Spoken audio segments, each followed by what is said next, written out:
March 7th, 2009. Night falls early in the Philippines. This is the Agusan Marsh, home to thousands of crocodiles. Nighttime hunters that share the marsh with people. Two young girls are on their way home from school. They have no reason to be scared. There's never been trouble with crocodiles. Until now.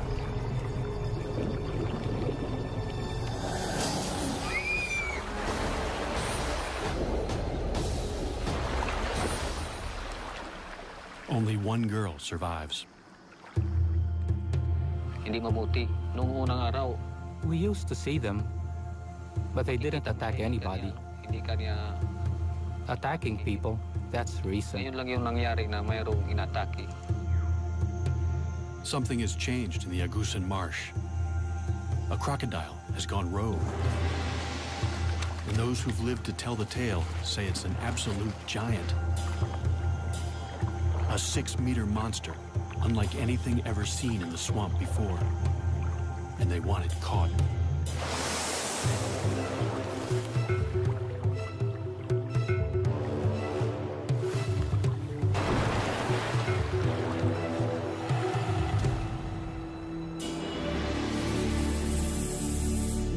And just 5 kilometers from where the girls were attacked, villagers catch a massive crocodile.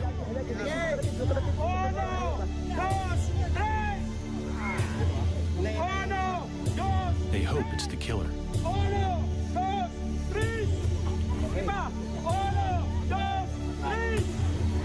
All night long, they struggle to haul it back to the village.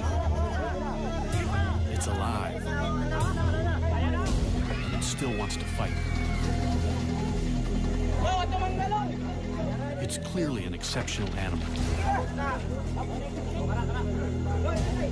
But the real question is, have they just caught the largest croc on record? And will that finally bring an end to 2 years of terror? The Agusan Marsh lies on the island of Mindanao in the southern Philippines. It's an almost pristine wetland the size of the city of Chicago. At the southern end lies Lake Mihaba. The enormous network of lakes, rivers, and marshland is an ideal habitat for crocodiles. People live here for the same reason as the crocs. The fishing is good. Some build their houses floating right on the water.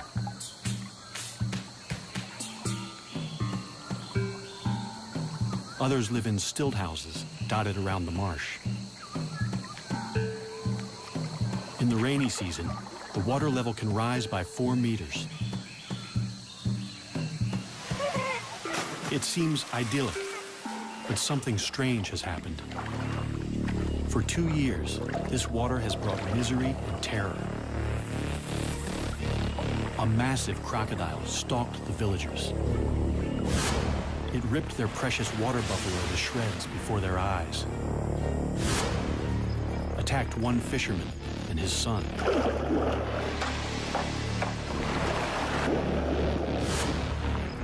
And snatched another man from his boat to eat him alive. But it all started with the attack on the schoolgirls on Lake Mihaba, in the heart of the marsh.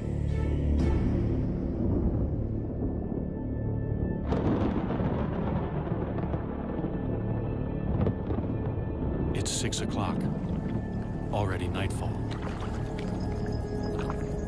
11-year-old Marina Ruiz and her friend Echel Rodrigo are heading home from school. Fisherman Roy Dagas follows right behind.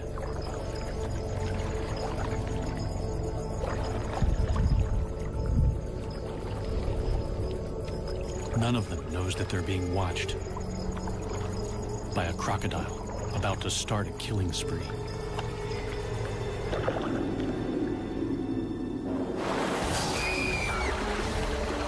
Sitting up front, Rowena never sees it coming. Roy saves Etchel from what looks like a monstrous crocodile. But Rowena is decapitated. Seeing her head in the crocodile's mouth was disgusting. Later on, we found her body covered with banana leaves. It was really smelling bad. Rowena's dugout canoe still bears the scars of the attack. This is Rowena's boat, and these are the bite marks left by the crocodile. Here, here, and here. What kind of monster can bite through solid wood?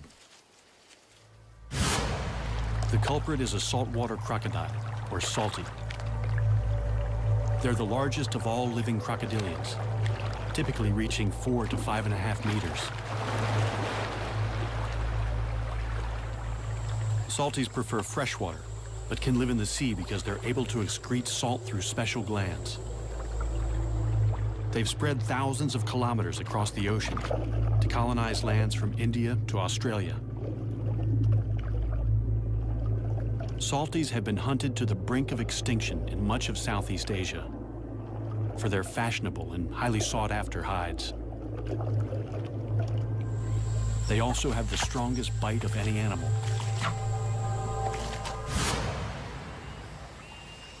The Agusan Marsh is one of the last strongholds of salties in the Philippines. Since 1994, the crocodiles here are fully protected.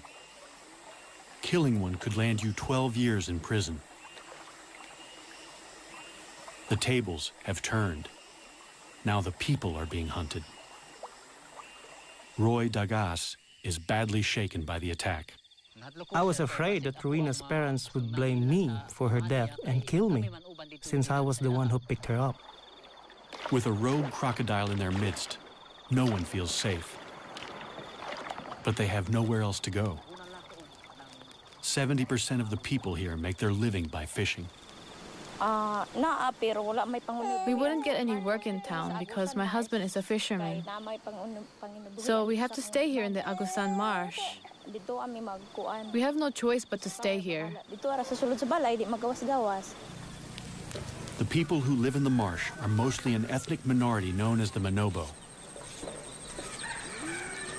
They live a mostly traditional lifestyle in one of the poorest areas of the Philippines. Completely dependent on the marsh for their livelihood. After years of peaceful coexistence, people here suddenly live in fear of crocodiles. We stay inside most of the time because we are scared. We only go outside when Roy is around. We used to see them, but they didn't attack anybody. Attacking people, that's recent. Because the crocodiles are strictly protected, the villagers can't hunt the croc down until the government issues a permit. Meanwhile, children go to school, and the men still have to go out fishing to feed their families.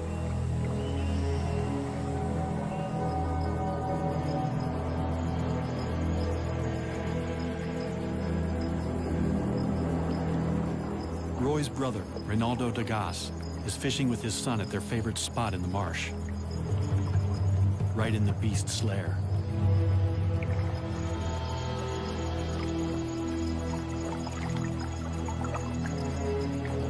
Fishing from the low-sided canoe, they're sitting ducks when the monster croc attacks.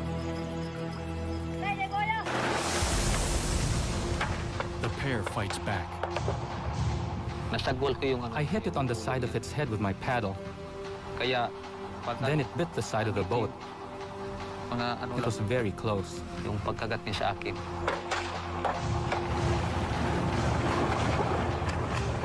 bolt to the bank in safety. Reynaldo cheats death, one of the few who live to tell the tale.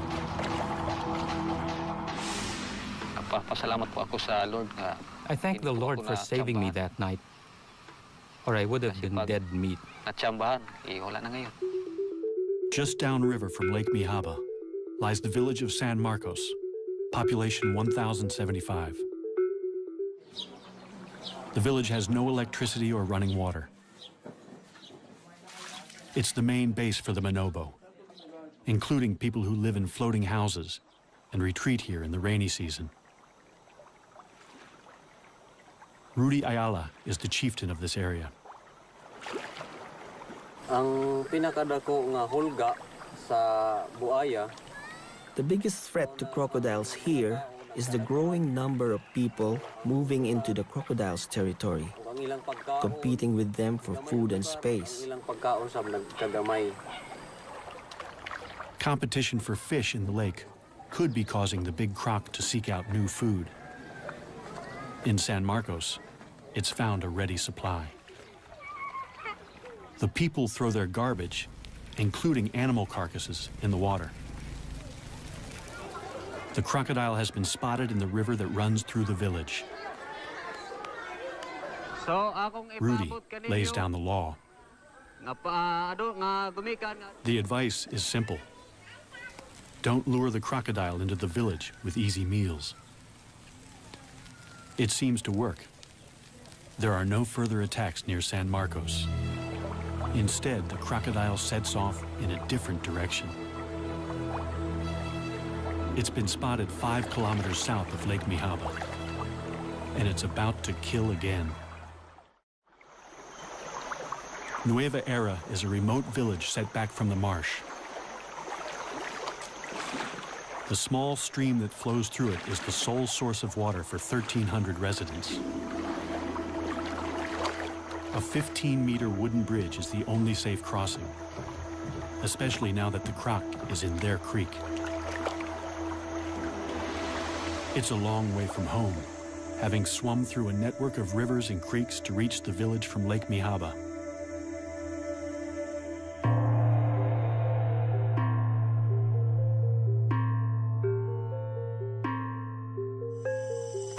Local farmer Daniel Oxtero has already worked a full day on the land.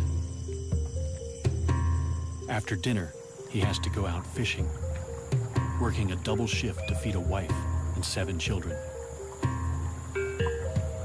He doesn't go far. Fishing near the bridge, he's within earshot of his younger sister. Daisy's house overlooks the creek.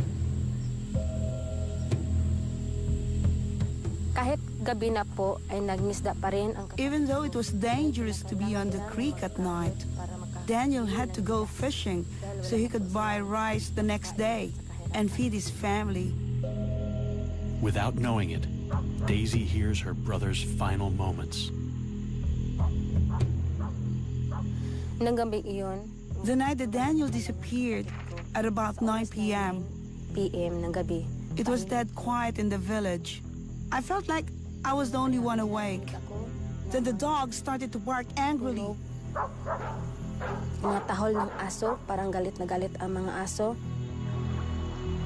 And then I heard splashes in the water. Very loud splashes.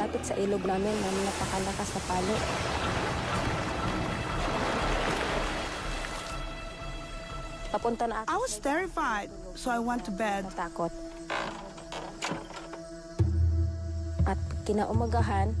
The next morning, one of our relatives came to tell me that Daniel had gone missing. Despite repeated attempts to find his body, all that was ever found of Daniel was his boat and his hat. This picture is the only memory we have of Daniel, because just before he was killed, his house burned down and everything he owned was destroyed.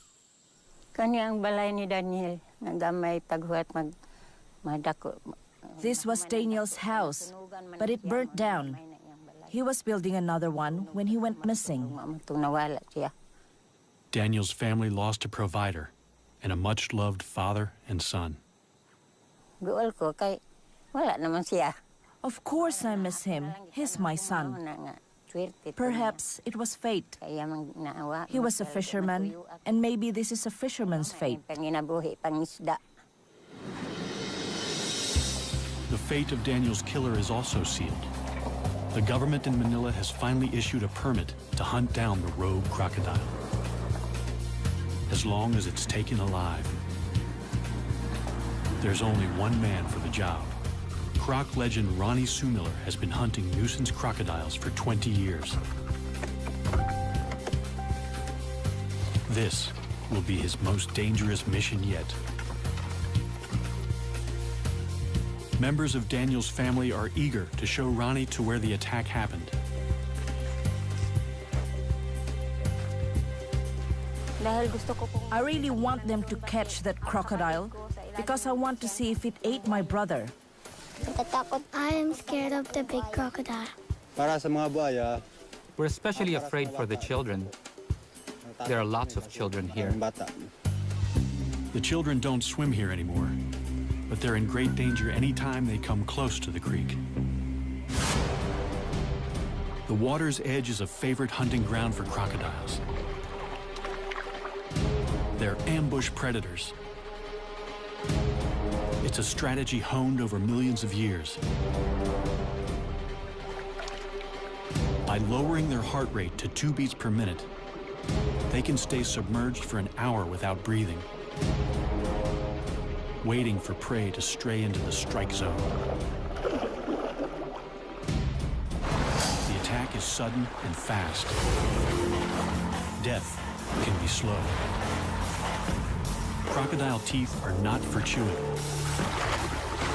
They're for holding the prey, while the croc uses brute strength to rip it to pieces. They spin to tear off chunks from large prey, the infamous death roll. Smaller prey is shaken to pieces. Ronnie's plan is to use the croc's own preferred hunting strategy to capture it.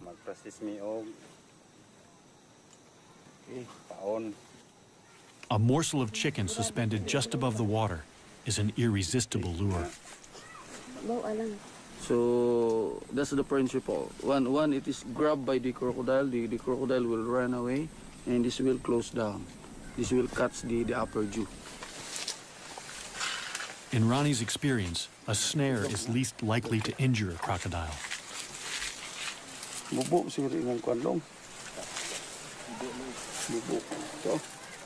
This is a hard job because we have to make sure that it's we have to capture it alive. Ronnie posts a sentry in a nearby treehouse. Now, it's a waiting game.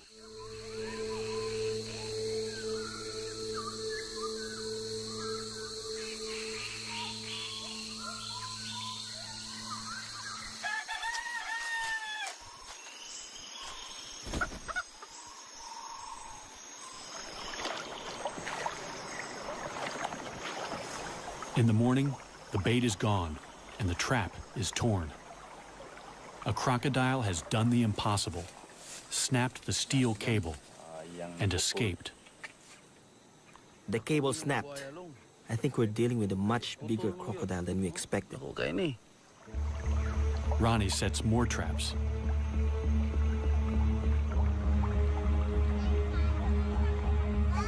For the villagers, it's a terrifying wait. They find trap after trap in shreds. The croc must be huge. 3 weeks later, a trap finally holds.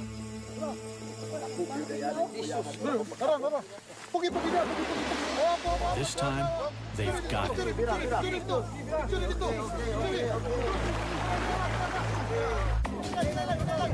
Several dozen men strain in a tug-of-war with a powerful crocodile on the end of their line.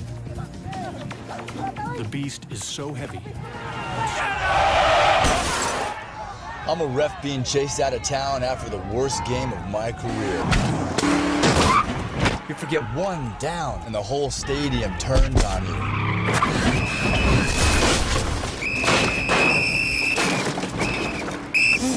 And if you have cut rate insurance, it may not pay for all this. So get Allstate. You can save money and be better protected from mayhem, like me. Shop less, get more. Make one call to an Allstate. Several hours to haul it in. It's clearly no ordinary crocodile.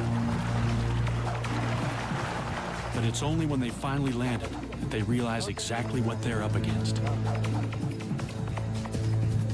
It's immense.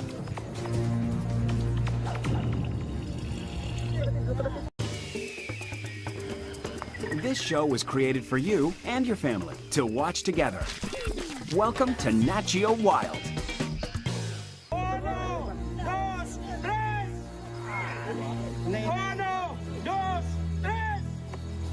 60 people work all night to drag the beast a kilometer and a half back to the village.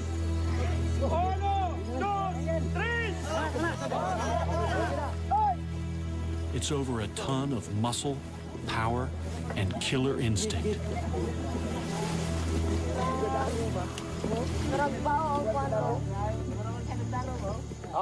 As word spreads that they've caught the killer, more and more jubilant onlookers flock to the creek. Everyone wants to get close to the enormous animal now that he's tied down.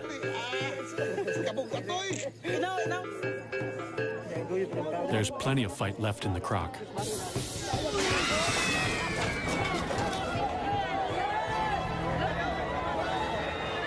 For a moment, everyone's heart stands still.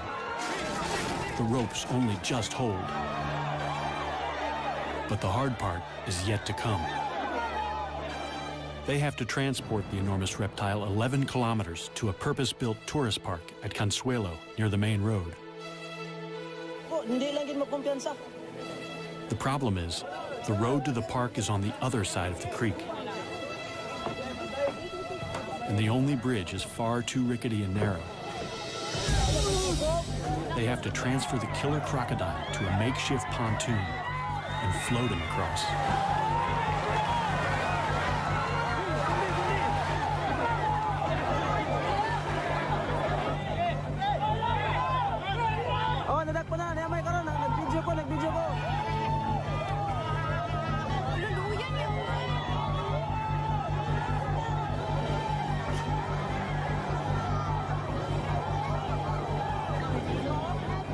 Finally, after they struggle for 24 hours,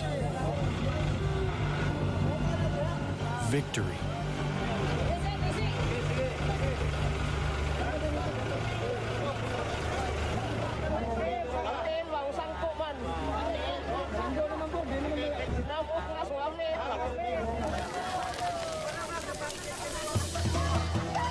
The party goes on deep into the night.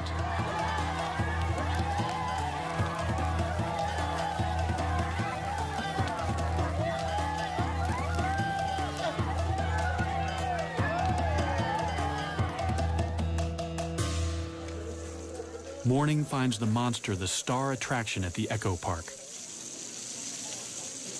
Its pond was initially going to be a swimming pool for children.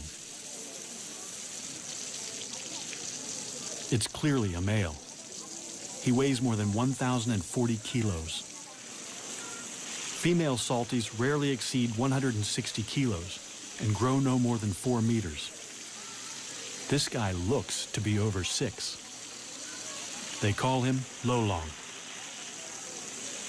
Lolong could get them into the Guinness Book of Records. They finally get a good look at him, but the villagers have second thoughts about whether this is the killer croc. That's not the right one, is it? No, it's too small. In the cold light of day, they say that no matter how big he is, he's just too small to be the killer.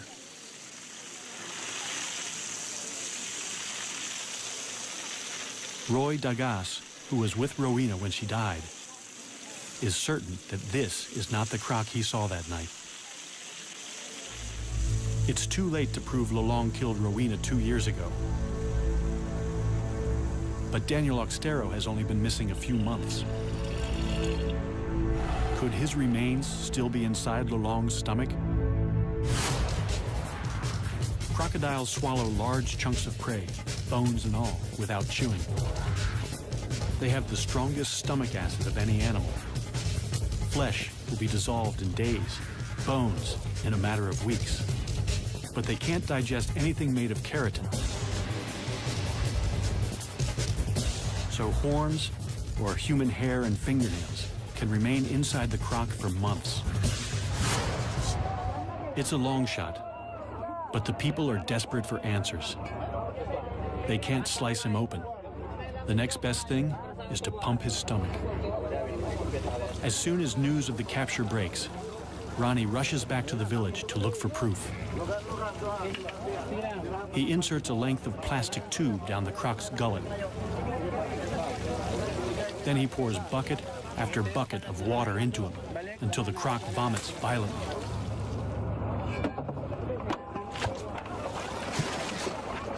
Ronnie doesn't find any human remains. The stomach pumping is inconclusive. It's possible they didn't get everything out, or that Lolong had coughed up a hairball before they caught him. It's also possible that another giant crocodile killed Daniel, and that it's still out there. Life is returning to normal on the island of Mindanao, but it's not safe to go back in the water. Giant crocodile sightings continue even after the capture of the monster croc Lolong. Ronnie Sumiller is called back for duty. I am going back to capture the big crocodile, bigger than Lolong, because the villagers are endangered. Lolong could have taken to the creeks because a more aggressive male chased him out of the lake.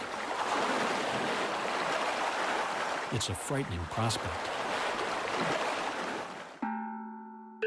The first place to look is Lake Mihaba in the heart of the marsh.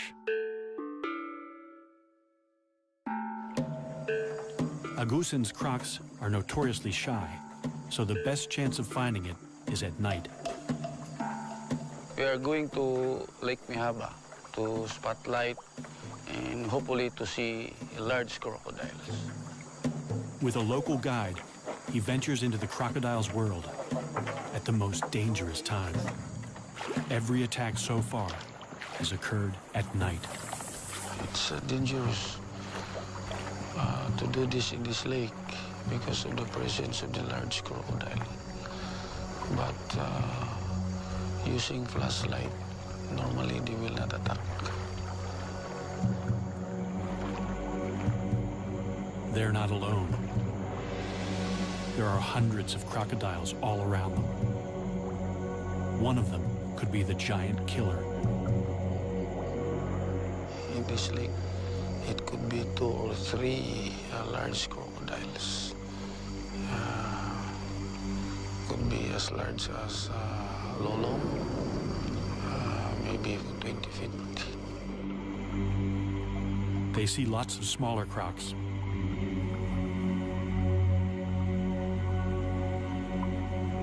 Ronnie spots a likely suspect. Or it could just be the light playing tricks. This is the area where Rowena was attacked by the crocodile. So the boat was capsized. They don't want to be the next victims, so Ronnie calls it a night. Then he gets another break in the case. Near Nueva Era, he hears of a rare sighting of a giant crocodile in broad daylight. He misses it by only hours. Hello. Hello. Did you see a crocodile over here? Yes, at about 11 o'clock. So, this is where its head was positioned? Yes, with its shoulders over here. How big do you estimate its head was? It was huge, and he had his mouth open like this.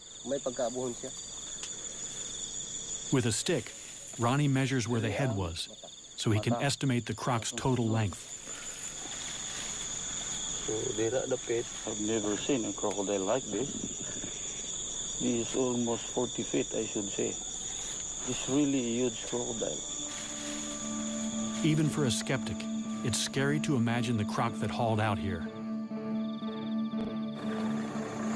Then Ronnie discovers that this is not the first time that someone has reported a 12-meter croc around Nueva Era. A few months ago, Javar Abdul saw a colossal crocodile take down his prize water buffalo or carabao. Imagine the croc that could take down one of these. A fully grown carabao weighs almost 500 kilos. Losing an animal like this is like losing a tractor. They are our livelihood. We use them to plow the fields and to haul logs. It was a huge loss for me because it was the only carabao I had. The monster dragged the massive carabao downstream, but got stuck under the bridge. I'm a ref being chased out of town after the worst game of my career. You forget one down, and the whole stadium turns on you.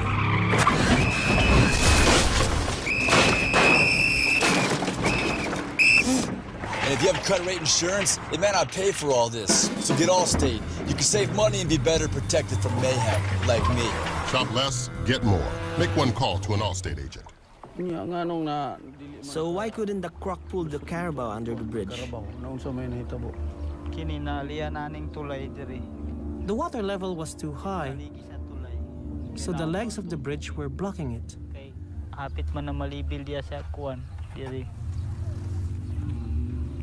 And how many crocodiles were there? 2. 2? Were they different sizes? Yes, a big one and a smaller one. Then he drops a bombshell. The smaller one was Lolong. How big do you estimate the big one was? I estimate more or less from that point over there to the far side of the bridge. Okay, let's measure that. Instead of one giant croc chasing another out of Lake Mihaba, it seems 2 giant crocs were feeding together. And the second one was even bigger than Lolong. Wow! 12 meters, ang taas. Oh, dako gyud nga buhaya kay 12 meters man. Ronnie now has 2 sightings of a croc even larger than Lolong, the one they captured. And no incriminating material in Lolong's stomach. So another croc could be responsible. Good news. An expert is on his way to measure Lolong and see if he's a contender for the world's largest croc. Dr. Adam Britton is the go-to guy for crocodiles for the Guinness Book of World Records. He certified the current record holder only a few months ago. At 5.5 meters, Australia's Cassius clay is the world's largest captive crocodile. Lolong could be bigger. Nothing can prepare Adam for what he's about to see. Here we go, Adam. Let's So see this Lolong. is Lolong. Yep. Oh my God. Oh, he's absolutely huge.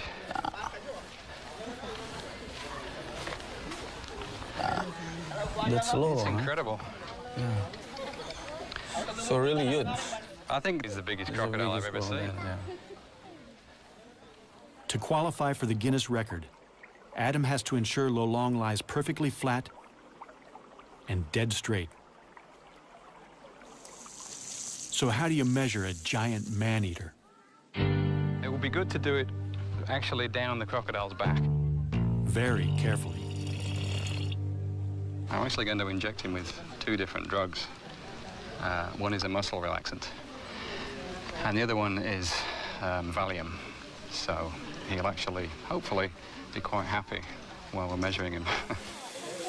While he's under, Lolong is in danger of overheating, so he must be constantly hosed down.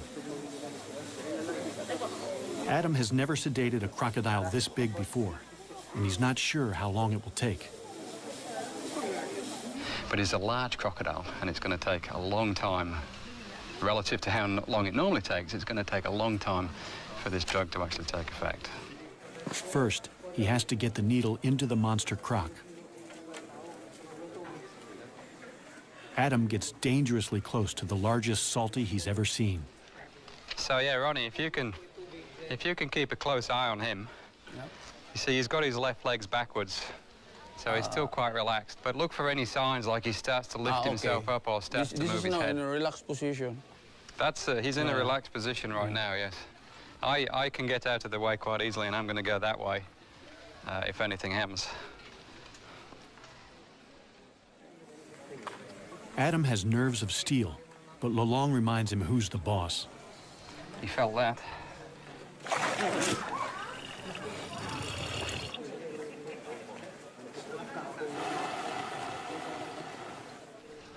He's got some really powerful muscles that run down his tail, and this is intramuscular.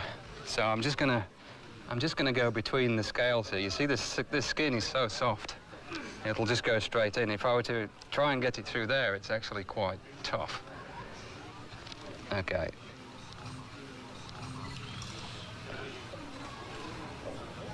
Up. Okay. It's like a big mosquito.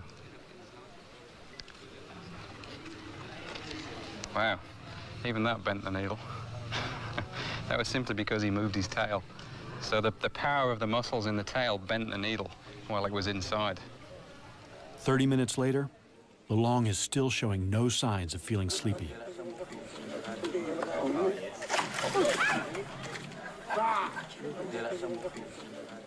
It's actually good. Every time he swings like this, then his blood is pumping. And the sedative that we put in will take effect more quickly. Okay. The sedatives are still showing very little effect. But Adam has drugged Lolong as much as he dares. Too much could kill him. They're going to have to shut those massive jaws by force. We have to remember that this crocodile is huge, is enormously heavy, very powerful. Adam can't do it alone. He's going to need some help. We're going to use 6 people for this procedure. He's going to have, by the time we've finished here, he's going to have 2 ropes on his jaws. So one person on either side of his head is going to hold those ropes nice and tight. Then I'm going to jump on the back of his neck and push his head down. This is after I put a towel on his eyes. I'm going to get one person then behind me to help me keep weight on his chest, and then 2 more people on his back legs. And we're going to lift his legs up off the ground so that he doesn't have any leverage with those legs. And he's still going to be stronger than us, really. I mean, he's huge, incredibly powerful, strong crocodile. But it's amazing, when you get on the back of the head, particularly, and you cover the eyes and you put pressure down there, they often give up. They'll just sit there and say, okay, do what you need to do. Fingers crossed, anyway. Ronnie rounds up 5 volunteers. They have to get in the pen with the giant crocodile and sit right on his back. Okay, let's go and test him first and see if that drug is taking any more effect.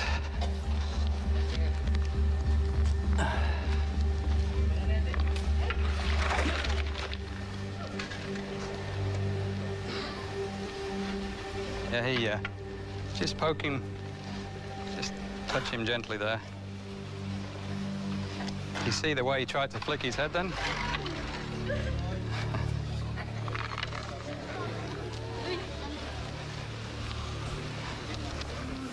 He's definitely lost some of his strength.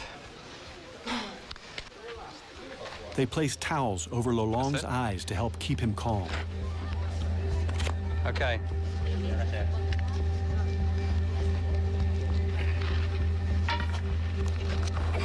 Holy mackerel. Okay, quick, grab his legs. Now we need someone. Okay, everyone on, someone with the tape now to tape his jaws. It only sticks to itself. One more, that's good. Okay, break him off. Scientists know very little about giant crocodiles. Also, I'll take one off. This is the first time anyone's been able to measure a living croc over 6 meters. Okay, is everyone good? Yep. Okay, good job. I mean, I'm so used to doing this, but everything's scaled up. It's amazing. It's like measuring a dinosaur. It's just, it's amazing. I'm not used to this. 84. 84, what was the name? 84, that's the interorbital. Okay. Adam takes this rare chance to make detailed measurements. 255, it's actually 496. What do you say? You 450? Finally, yeah, okay, the one exactly. everyone's waiting for. Now for the moment of truth. Dr. Adam Britton is going to measure snout to tip along the curve of Lolong's body. Yeah, that's good. Yep. All right, just make sure this goes straight down the middle again. This is the one that has to be.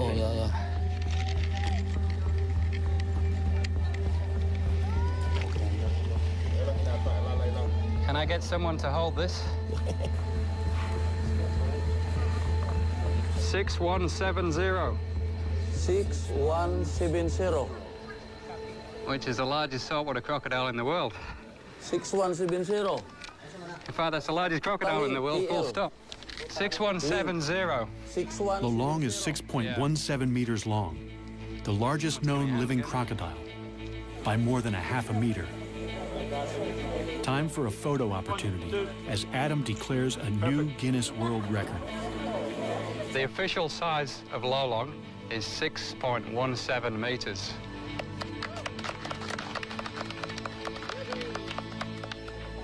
I'll give him a round of applause for that. That's very impressive.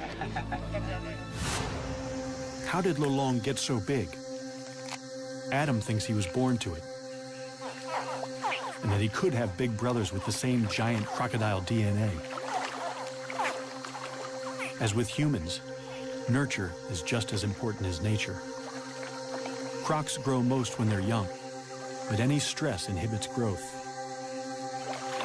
Only 1 or 2 siblings in a clutch reach their full potential. In his formative years, Lolong must have had plenty of food and few competitors. There were also far fewer people in the marsh to stress him out with their outboards and dynamite. Adam has what he's come for, but getting off again is almost as hard.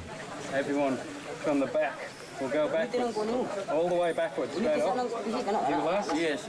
And then I will come off and I will take the towel off.